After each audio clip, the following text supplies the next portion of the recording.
Okay, so you've got a project car, you put a new carb, cleaned the fuel tank, deleted the factory emissions, and turned it into a running and driving vehicle. So what's the next step? Immediately turn it into not that. So here's where things get interesting. As soon as I got the Datsun running, I pulled that motor out and I found this KA24DE. When I put it in the car, it was a little too long to come out the stock shifter hole, but luckily the Nissan D21 pickup had a very similar transmission. Next thing I had to do was cut the center of the crossmember out and flip it around for the front sump engine. Then all that was left to do was build some motor mounts, and this thing was swapped. Before I ever pulled the A14 out, I made sure that I could start this KA on a pallet.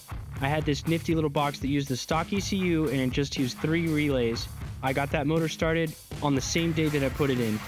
I had spent countless hours researching this entire project, so I pretty much knew what I was doing every day when I got to the shop, and it paid off. I think I only spent maybe like 3 total working days doing the swap, cutting the crossmember, building the motor mounts, building the training mount. Once I had all the parts together, it just came together like Legos. But we weren't done, because we're never done, are we? So I hopped on Facebook Marketplace and I found this guy selling a turbo kit just a couple of blocks away, and I went and picked that dude up. Everything was clearing except the turbo was a little closer than I wanted it to be to the brake reservoir, so I went ahead and added a spacer. But as this thing was coming together, I was really just shocked at how much I was able to fit in this tiny engine bay and kind of keep it looking clean. But here you can see the wastegate still needing to be plumbed. Even right now, I still need to do that. Okay, and I want to clock the turbo down because it's way higher than the radiator support.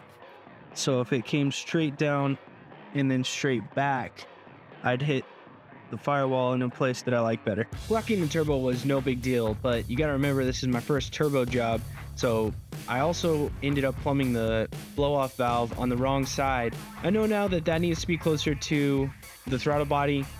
That gets changed in the future.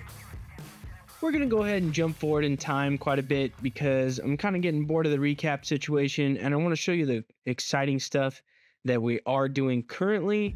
So I'm going to skip quite a few steps, but just know that a lot of work went into this, and in the process I converted the car from a traditional distributor to coil on plug.